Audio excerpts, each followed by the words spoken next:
समुद्र करो ले जा ले जा तेरा राम राम राम राम।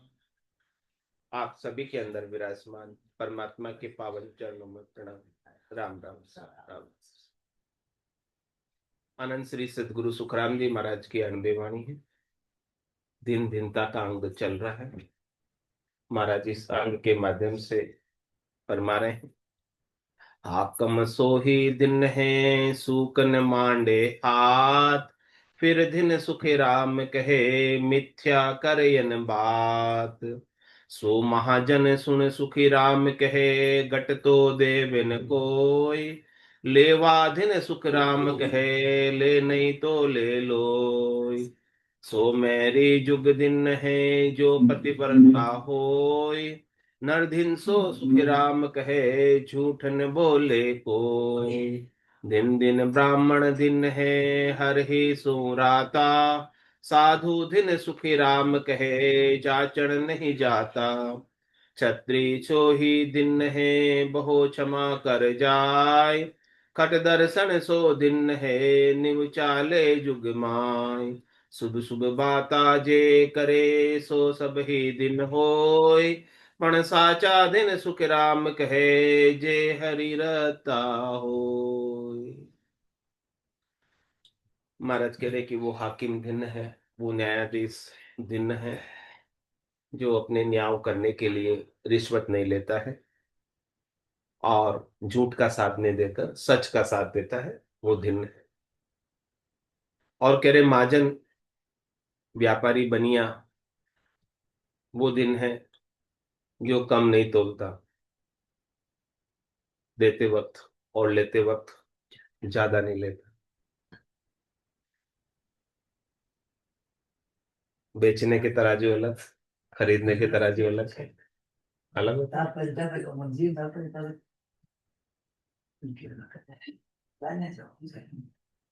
तुम्हारा चीज बराबर लेता है और बराबर देता है, वो दिन है। बराबर लेने वाले का बराबर देने वाले का काम अच्छा चलता है। अच्छा चलने का मतलब लोगों के अंदर उसका विश्वास हो जाता है, और विश्वास होने के बाद फिर आप प्राइस थोड़ी बढ़ा भी लो ना, तो कस्टमर प्राइस भी देता है। क्यों अजमरा जी, देता है कि नहीं देता? कंपटीशन लेकिन जो कम देगा उसका तो विश्वास ही खत्म हो जाता है। हाँ, जैसे कपड़े का थान 25 मीटर का है तो 25 मीटर बराबर होना चाहिए।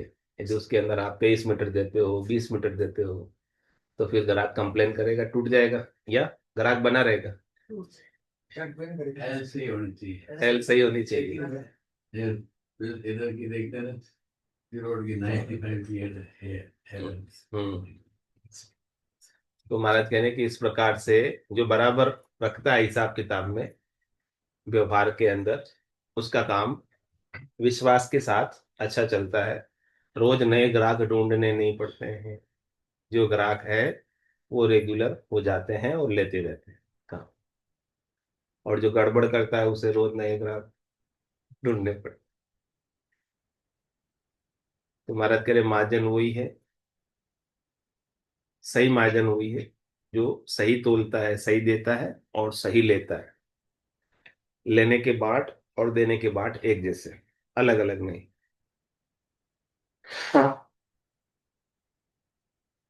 आगे महाराज करे महरी जुग दिन है जो प्रतिवर्ता होय, नर दिन सो सुख राम कहे झूठ न बोले कोई। स्त्री वो दिन है जो पतिव्रता है, जो अपने पति से ही प्रेम करती है, पति के अलावा और सब उसके लिए पूज्य है, लेकिन प्रेम केवल पति से करती। तो महाराज के जो पतिव्रता स्त्री है वो दिन है, और नर वही दिन है जो झूठ नहीं बोलता, सत्य भाषण करता है, सत्य बात करता है, सांच का साथ देता है, वो दिन है। दिन ब्राह्मण दिन दिन है हर ही सुराता, साधु दिन सुख राम कहे जाचण नहीं जाता। कह रहे महाराज वो ब्राह्मण भी दिन है जो हरि से रत है, हरि से रत होने का मतलब उसकी चित्त की वृत्ति हमेशा हरि में लगी रहती है, ब्रह्म में लगी रहती है। ब्रह्म ज्ञान उनके गट के भीतर रहता है, ब्रह्म का विचार उनके गट के भीतर रहता है, तो ही वो ब्राह्मण कहलाने का अधिकारी है। और उस ब्रह्म के विचार को छोड़कर, हरि में अपनी सुरता को छोड़कर, परमात्मा में नाम सुमरन में सुरता को छोड़कर संसार में लग जाता है, तो महाराज के लिए वो धिक्कार है उसे। शरीर संसार के सुखों में उलझ जाता है, याचना करने में ही रह जाता है सुखों की, तो उसे धिक्कार है। ब्राह्मण वही दिन है जो ब्रह्म ज्ञान को उपलब्ध हो जाता है, ब्रह्म ज्ञान को उपलब्ध होकर ब्रह्म होकर जीता है, परमात्मा होकर जीता है।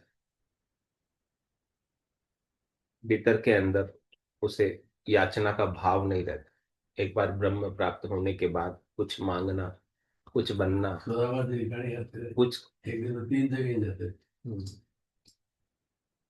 कुछ करना उसे बाकी नहीं रह जाता ब्रह्म होने के बाद। तो जो ऐसा ब्रह्म ज्ञान को उपलब्ध हो जाता है वही असल में ब्राह्मण है, और वो दिन का पात्र है। और महाराज कह रहे, साधु दिन सुखराम कहे जाचन नहीं जाता।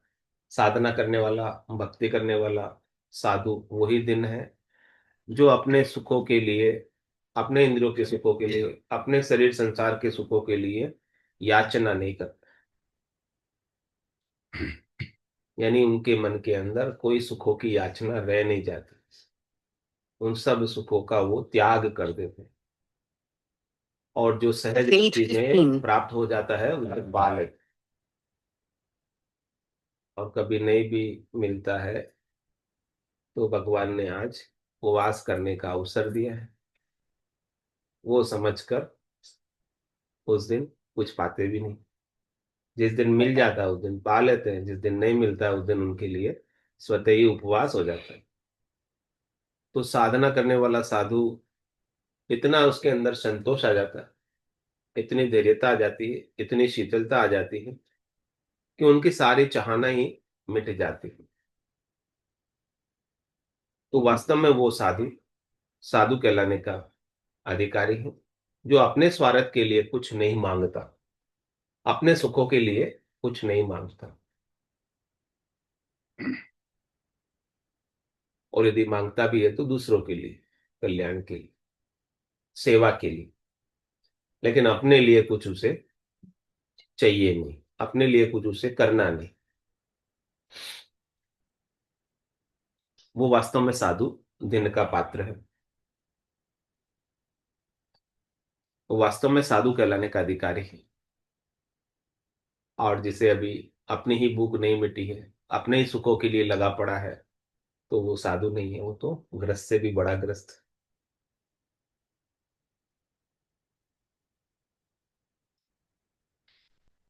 छत्री सो ही दिन है बहु क्षमा कर जाय, खट दर्शन सो दिन है न्यू चाले जुग माय।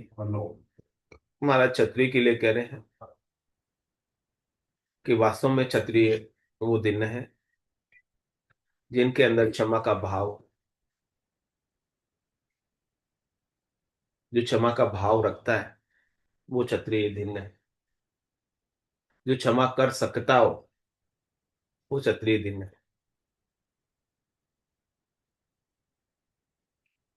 खट दर्शन सो दिन है निव चाले जुग माहे। क्षमा कौन कर सकता है?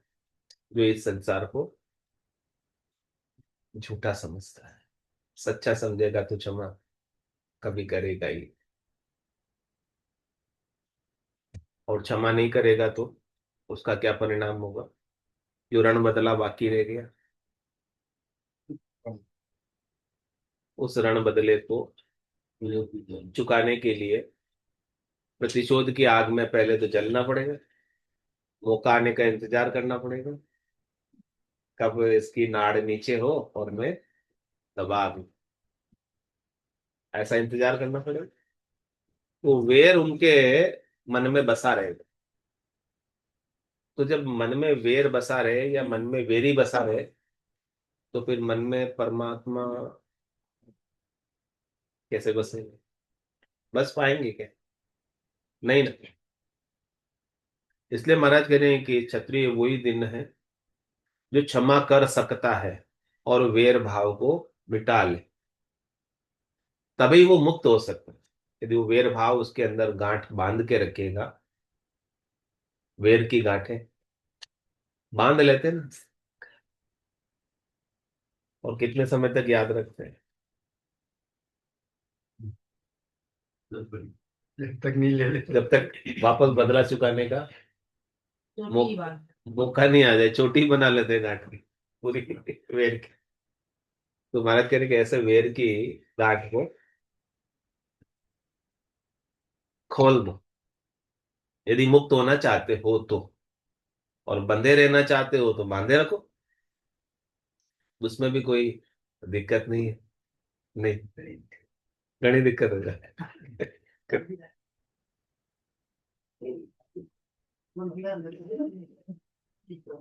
तो अपने आज दिन तक जितनी भी वेर की गांठें बांध रखी है, द्वेष की गांठें बांध रखी है, राग की गांठें बांध रखी है, मोह की गांठें बांध रखी है, आसक्ति की गांठें बांध रखी है, उन सबको आज अवसर आ गया, आज खोलने का टाइम आ गया है।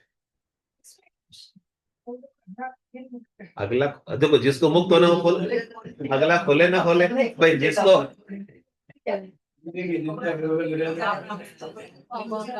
जिसको मुक्त होना है वो खोल दो, और जिसको बंधे रहना वो बांधे रहो, सीधा सा हिसाब है।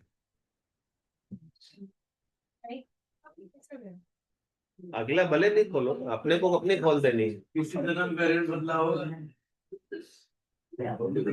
अगला खोले या ना खोले, अपने को खोलनी है।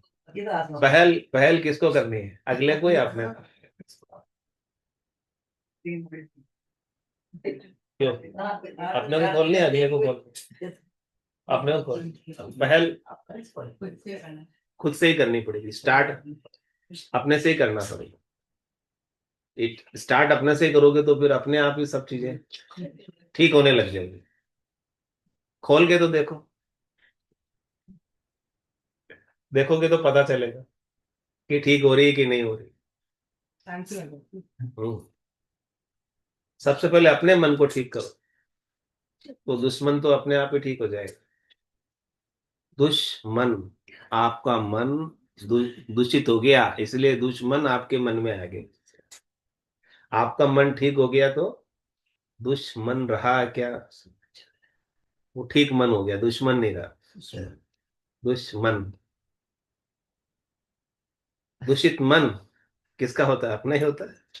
किसी के प्रति बैर का भाव लेकर, किसी के प्रति राग का भाव लेकर,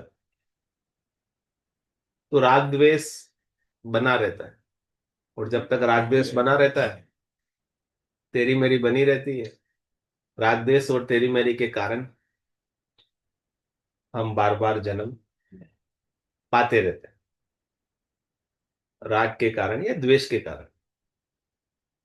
तो इस राग द्वेष अच्छे हैं हमारे लिए रखना, इन्हें संजो कर, बांध कर, अवेयर कर। बहुत ही खराब, हम तो अवेयर के रखते हैं। वो की बातें भी हम याद रखते हैं।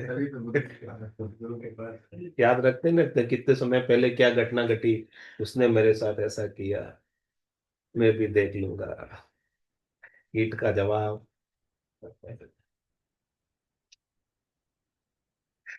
मौका आने दो,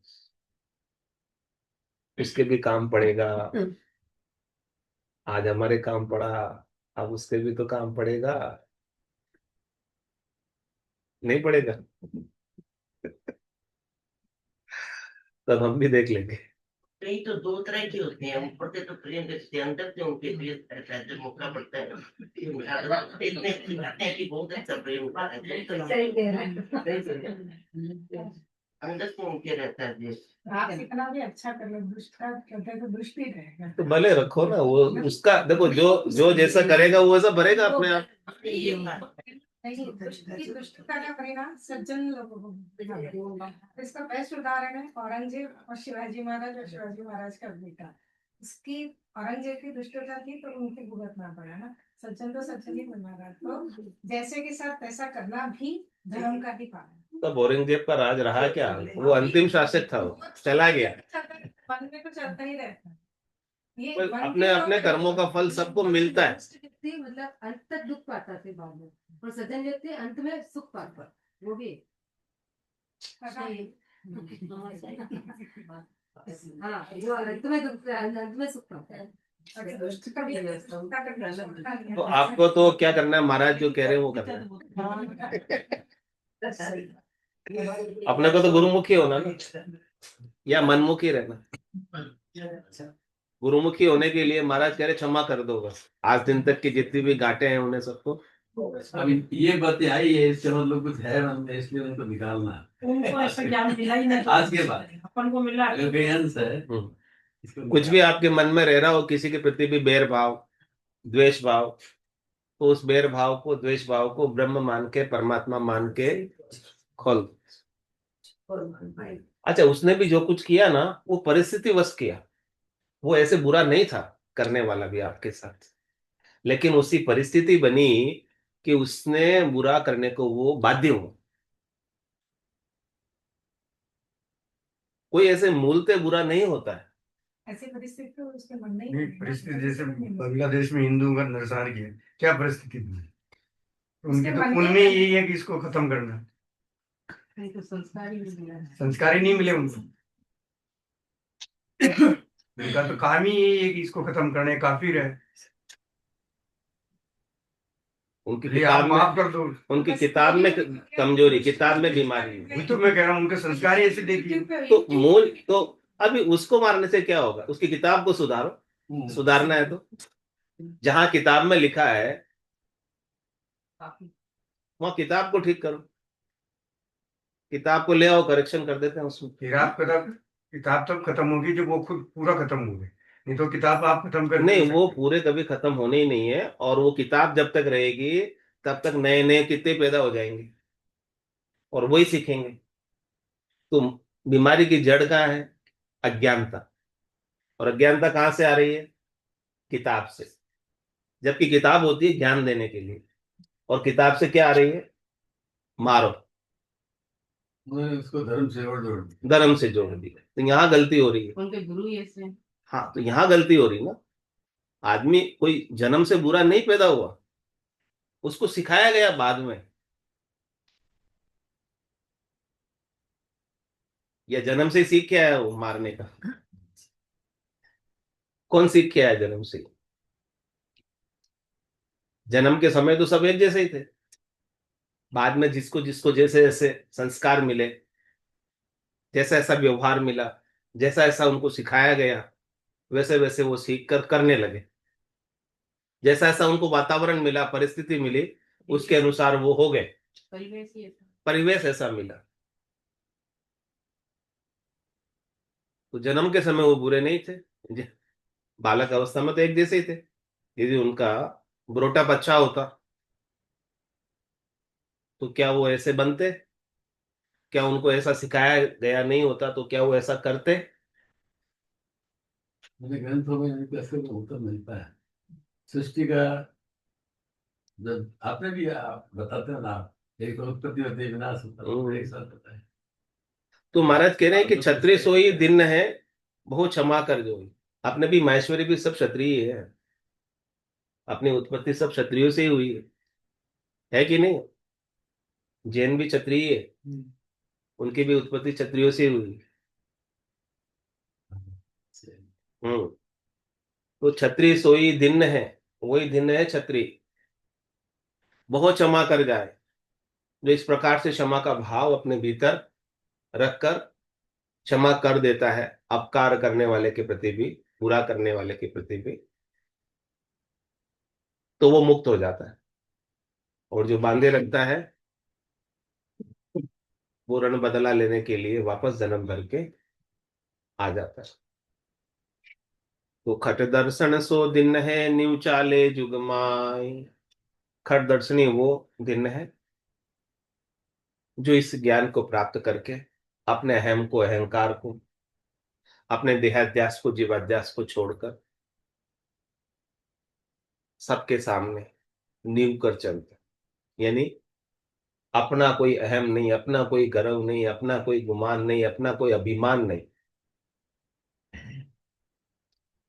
सो करो सो राम जी, मैं तो करता नहीं, राम चरणों में करूं बड़ी चुक मुझे। वो अपने कर्तृत्व अभिमान को ही खो देते, यानी अपनी अहम बुद्धि को, अपनी जीव बुद्धि को, अपनी देह बुद्धि को खो देते। तो वो खटदर्शनी भिन्न है जिन्होंने ऐसी अहम बुद्धि को, जीव बुद्धि को, सीमित बुद्धि को खो दिया और वो असीम हो गए, ब्रह्म को प्राप्त हो गए, और सबके अंदर वो परमात्मा के दर्शन करते। इसीलिए वो सबके सामने नींव सकते, झुक सकते। आपका शीश किसके सामने झुकना चाहिए? परमात्मा के सामने। जब उसको सब ही परमात्मा दिखाई दे रहे, परमात्मा के सिवाय दूसरा और कोई दिखाई नहीं दे रहा, यही आरती, यही पूजा, राम बिना दर से नहीं देती, तो सबके सामने नींव सकता है, झुक सकता है, क्योंकि दिखाई ही परमात्मा दे रहे हैं। उनके लिए तो पूरा जगत है ही सिया राम में, सब जग जानी करो प्रणाम, जोरी जुग पाए। सब जगह ईश्वर रूप है, उसके लिए पूरा संसार ही क्या हो जाता है? परमात्मा का स्वरूप हो जाता है। सब जगह ईश्वर रूप है, उनके लिए भला बुरा नहीं कोई, न तो उनके लिए कोई भला है, न उनके लिए कोई। सब जगह ईश्वर रूप है, भलो बुरो नहीं कोई, जाकी जैसी भावना जैसो ही फल हो। जो जैसी भावना रखेगा, उसको उसकी भावना के अनुरूप फल प्राप्त हो जाएगा। यदि आपके भाव उत्तम है, आपके भाव अच्छे हैं, तो आपको आपकी भावना के अनुसार आपको उत्तम फल प्राप्त हो। It's 8:30। जिसके भाव बुरे हैं उनको बुरा फल मिल जाएगा। और जमाना संतदास आगे पीछे हो, कलयुग हाथों हाथ है, दगा करो मत। और जमाने में तो फल आगे पीछे मिलता, लेकिन कलयुग में यही का यही मिल जाए। देख ही रहे, जिसकी जैसा भाव है उसके अनुसार उसे फल मिलता ही है, मिल जाता है। तो अपने को अपने भाव कैसे रखने? शुद्ध भाव रख, उत्तम भाव रख, श्रेष्ठ भाव रख। बी पॉजिटिव रहना हमेशा, या नेगेटिव? पॉजिटिव। तो महाराज कह रहे हैं, सुबह सुबह बाता जे करे सो सब ही दिन होय, पण साचा दिन सुख राम के जे हरि रता होय। जो अच्छी अच्छी बातें करते हैं, शुभ शुभ बातें करते हैं, पॉजिटिविटी की बातें करते हैं, तो महाराज कह रहे हैं वो सब दिन है। उन सबको महाराज दिन दिन कह रहे हैं कि वो संसार के अंदर अपने जीवन को सफल करके जाएंगे, संसार को कुछ न कुछ देकर जाएंगे। महाराज के पण साचा दिन सुखराम के जे हरि रत्ता, पर सच्चे दिन तो महाराज के उन्हीं को है जो हरि में रत होकर हरि रूप ही हो गए, जो राम में रत होकर राम स्वरूप ही हो गए, जो नर से नारायण हो गए, जिनमें नर में और नारायण में जिसमें कोई अंतर न रह गया। वो बूंद थी आत्मा, सागर में मिलकर सागर ही हो गई। तो जो इस प्रकार से जीते जी, मरने के बाद नहीं हो, जीते जी जो राम बन गए, जीते जी जो परमात्मा बन गए, जीते जी जो सत्स्वरूप बन गए, जो पहले बना हुआ था अज्ञानता के कारण, जीव बना था अज्ञानता के कारण। किसका अज्ञान था? स्वरूप का अज्ञान था, आत्मा का अज्ञान था। स्वरूप की समझ नहीं थी, आत्मा की समझ नहीं थी, तो अनात्मा को ही वो अपना रूप, कोई वो सब कुछ मान बैठा। तो सदगुरु से ज्ञान मिला, और ज्ञान मिलने के बाद उसकी अज्ञानता का नाश हुआ। संस्कृति का मूल ही अज्ञान, अज्ञान के कारण ही ये मन उत्पन्न हुआ, अज्ञान के कारण ही ये शरीर उत्पन्न हुआ, अज्ञान के कारण ही ये जग उत्पन्न हुआ, संसार उत्पन्न हुआ। इन सब के पीछे अज्ञान, और ज्ञान होते ही न शरीर रहता है, न मन रहता है, न संसार रहता है। फिर तो केवल ब्रह्म ही ब्रह्म हो जाता है, सत ही सत हो जाता है, स्वरूप का बोध हो जाता है। तो महाराज कह रहे जिसे ऐसा स्वरूप का बोध हो गया, सदगुरु के ज्ञान को प्राप्त करके, वो अपने स्वरूप में ही रत रहते, वो सत में ही रत रहते हैं, वो सतराम का ही सुमरण करते हैं। उनकी सुरता, उनका ध्यान सदगुरु के दिए हुए शब्द में ही रहता है। होना था सो हो गया, सुरत शब्द का जोग संत दास इस देह का, नहीं हरस नहीं सो। जिससे ऐसा हर्ष शोक मिट गया, इसका देह के जन्मने का हर्ष और देह के जाने का शोक मिट गया। वो दिन का पात्र है। और वो किसे मिट सकता है? जो सदगुरु के ज्ञान को प्राप्त होकर सत्य स्वरूप को पा गए। जो सत्य स्वरूप उसका वास्तविक स्वरूप है, यथार्थ स्वरूप है, उस स्वरूप को वो उपलब्ध हो गया। यानी जो प्राप्त था उसे, उसकी उसने प्राप्ति कर ली। क्या स्वरूप आपको प्राप्त नहीं था? लेकिन खजाने में धन नहीं था आपके? हाँ, लेकिन उसकी चाबी नहीं थी आपके पास, उसका पासवर्ड नहीं था। तो खजाना आपके पास होते हुए भी आप उसका उपयोग नहीं कर पाओगे। तो सदगुरु ने क्या दी? चाबी दिया खजाने की। खजाना तो आपका ही है, खजाना और किसी का नहीं है। आपके पास खजाना बैंक में 2-4 करोड़ होते हुए भी आपको पता ही ना हो बैलेंस का। क्या आप उसका उपयोग कर पाओगे? पूरी जिंदगी निकल जाएगी, बैलेंस शुरू से ही पड़ा है, और मर जाओगे, बैलेंस ऐसे के ऐसे ही पड़ा ही रह जाएगा। लेकिन जैसे ही पता चले, कोई आके बता दे कि आपके खाते में पड़े हैं, तो आप उसका उपयोग कर पाओगे ना। ऐसे ही महाराज कहने के स्वरूप जो है आपके खाते में जमा हुआ है, पड़ा है, लेकिन आपको उसका पता नहीं, आप उसे भूले बैठे हो खजाने को।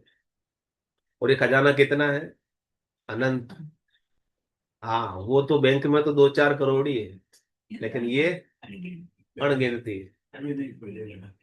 अणगिनती, गिनती नहीं राम नाम की जोड़, श्वास उसास में होते हैं सिमरण 70 करोड़। इतना सारा खजाना आपके पास, हाँ, परमात्मा का दिया हुआ पड़ा है। लेकिन इसकी खबर, इसकी जानकारी, इसका भेद, इसकी समझ कौन देते हैं? सतगुरु। तो ऐसी समझ ले लो, ऐसा भेद ले लो, फिर भेद सहित ज्ञान घटावे, और प्रेम भाव नेचो मन पावे, मोक्ष मिलन की हे उपाय, दूजी नहीं शिष्ट में भाई। और कोई उपाय नहीं है मोक्ष पाने का, मुक्त होने का। ये एक ही उपाय है कि आपको आपका खजाना हाथ लग जाए, गड़ा हुआ धन मिल जाए। इस पर आपका हक था। हक था, और हर एक मनुष्य का हक हक है, उसकी हर एक नर नारी का हक उसे प्राप्त करने का। लेकिन प्राप्त किसे होता है? जो सदगुरु के ज्ञान के संपर्क में आ गया, उसे तो वो धन, अकूट धन, अनंत धन, अपार धन, चौथे लोक का राज प्राप्त हो जाता है। और जिसे नहीं आता है, वो वार का वार ही खड़ा है। नाम कड़ा विद न्यारी ओ संतो, नाम कड़ा विद न्यारी, जे जानिया सो पार पहुंचा, और वार का वारी। और तो इधर ही खड़े रह गए। और जिसने जान लिया, वो खजाने के अंदर मालिक हो गया, अमीर हो गया। और कितने समय के लिए अमीर हुआ? अनंत जुगों तक अमीर ही रहता है, कभी गरीब होता ही नहीं।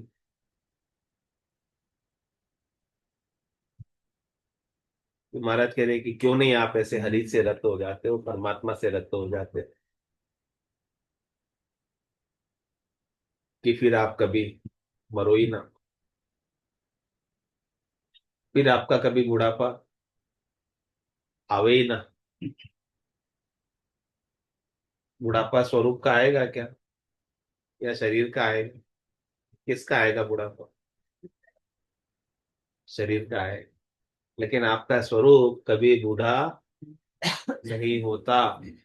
आपके स्वरूप में कोई रोग नहीं होता, नित्य नया। आपके स्वरूप में कोई विकार नहीं होता,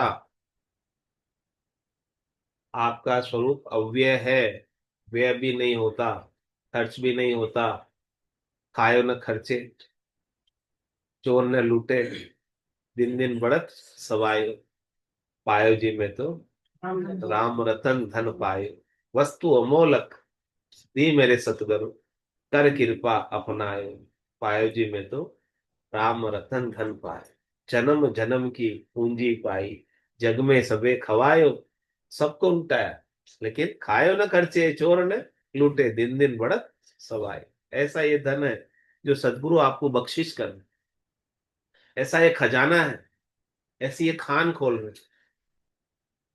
और एक बार खान खुल जावे, खूब माल निकल जाएगा अंदर से, फिर क्या चाहिए? गरीब रहोगे क्या फिर? कुछ करना बाकी रहेगा क्या फिर? ठीक है, बहुत मिल गया।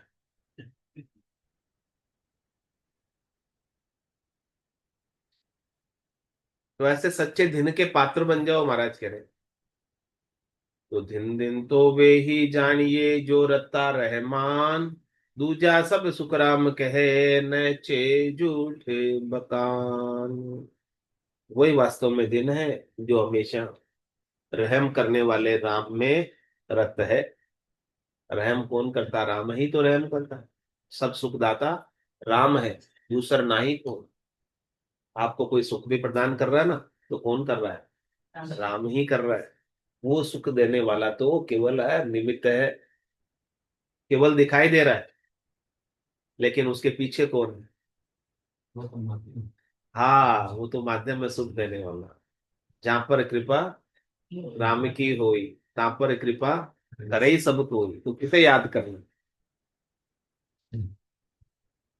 राम को ही याद करेंगे तो अपने आप सब सुख हाजिर हो जाएंगे। जो सुख चाहे तू सदा शरण राम की ले, के नानक मेरे मना। ये दुर्लभ मानुष सुख का सागर राम है, दुख का भंजन हार, राम चरण तजिए नहीं, भजिए बारंबार। तो भजन उसी का करना है, सुमरन उसी का करना है, याद उसी को करना है जो सब सुख देने वाला है, सब दुखों को हरने वाला है। तो दिन दिन वे ही जानिए जो रत्ता रहमान, जो ऐसी रहम कर दे हमारे ऊपर, जो हमारे पर दया कर दे, कृपा कर दे और हमें मुक्त कर दे। सुमरण मात्र से मुक्त हो जाता, याद मात्र से मुक्त हो जाता। और मुक्त होने के लिए कुछ चाहिए नहीं, कुछ करनी नहीं, कुछ क्रिया नहीं, कुछ तीर्थ नहीं, कुछ दान नहीं, कुछ पुण्य नहीं, कुछ धर्म नहीं, कुछ कर्म नहीं, कुछ व्रत नहीं, कुछ उपवास नहीं, कुछ तेले बेले, कुछ भी नहीं। सहज सहज, जिसमें कुछ करना न पड़े और सब कुछ हो जाए, उसे ही तो राजयोग कहते हैं। ये भक्ति राजयोग की भक्ति।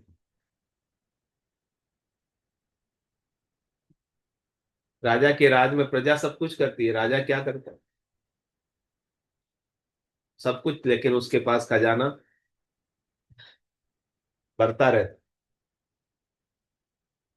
ऐसे ही महाराज कह रहे कि आप भी इस राजयोग की भक्ति को धारण कर लो, जिसमें करना कुछ है ही नहीं, बेकरने की चीज। करना नहीं, कराना नहीं, करोगे तो भरोगे। जो करता बनेगा उसको भोगता बनना पड़ेगा। लेकिन इसमें कुछ करने का महाराज ने कहा ही नहीं। बस रत हो ना आप। एक बार एक राजा था, जंगल में शिकार खेलने में। उसका छोटा एक बच्चा भी था साथ में, 5-7 बरस का, वो भी उसके साथ चला गया। अब वो शिकार उसका तेजी से आगे निकल गया, अब राजा भी उसके पीछे पीछे भागने लगा। अब वो बच्चा उस स्पीड से चले नहीं जिस स्पीड से राजा भागे, वो बच्चा छूट गया पीछे। और राजा उस शिकार के पीछे जंगल के अंदर इतना भटक गया और वापस आकर देखा जिस जगह पीछे छूटा था तो वहां तो बच्चा मिले ही नहीं। तो वो जंगल था, उसमें आदिवासी थे। वो आदिवासी उस बच्चे को अनाथ समझकर ले गए अपने घर। वहां वो पलने लगा, बड़ा हुआ। फिर राजा के राज्य के अंदर कुछ निर्माण का कार्य होने लगा, तो वहां पर मजदूरों की आवश्यकता थी। तो वहां से सब मजदूर आए। उसमें से एक बच्चा उनको सुंदर सा, उस समय जवान हो गया था, सुंदर दिखे, सबसे अलग दिखे, तो उसको थोड़ी रियायत भी करे, थोड़ा उसको ज्यादा भी धन देवे। फिर एक दिन पूछा कि तू किसका बच्चा है? बोले पता नहीं मुझे, मैं किसका बच्चा हूँ। फिर उनके जो पाल रहे थे, पोस रहे थे, उनको बुलाया। तो बोले कि ये ऐसे ऐसे हमको जंगल में मिला था। हाँ। फिर राजा को याद आई कि ये तो मेरा ही बच्चा है, मेरा ही राजकुमार है, और ये मजदूरी कर रहा है, क्योंकि उसे पता नहीं, मालूम नहीं। उसे पता चल गया तो वो दूसरे दिन फिर वो मजदूरी छोड़कर राजकुमार की गद्दी पर। पता चलना चाहिए। तो आप भी ऐसे ही मजदूरी कर रहे हो। वो तो आप राजा के पुत्र, सब परमात्मा के पुत्र, लेकिन ना गधों के साथ लग के गधिया हाथी हो गए और गधा मजूरी। It's 8:45. सदगुरु आपको आपका असली स्वरूप बता रहे कि आप असल में परमात्मा के ही अंश हो, ईश्वर अंश, जीव अविनाशी, चेतन अमल, सहज सुख राशि। तो आपके सारे करनी क्रिया, गधा मजूरी सब छुड़ा देंगे और राजयोग से सीधा आपको चौथे पद के राज पर, गद्दी पर आसीन कर देंगे। पता चलने की देर है, पहचान होने की देर, भेद जानने की देर, समझ होने की देर है।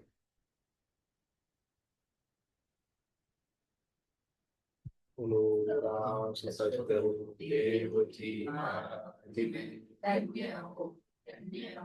सतगुरु राम जी महाराज की जय हो। श्री सतगुरु सुखराम जी महाराज के ज्ञान सत्स्वरूप भगवान धन्य हो, धन्य हो। देवी भगवान धन्य हो, धन्य हो, धन्य हो, धन्य हो, धन्य हो, धन्य हो, धन्य हो, धन्य हो। राम राम राम सा राम राम राम राम राम राम सा राम राम सा राम राम सा। सब संताने सत्संज्ञाने राम राम राम राम राम राम राम राम।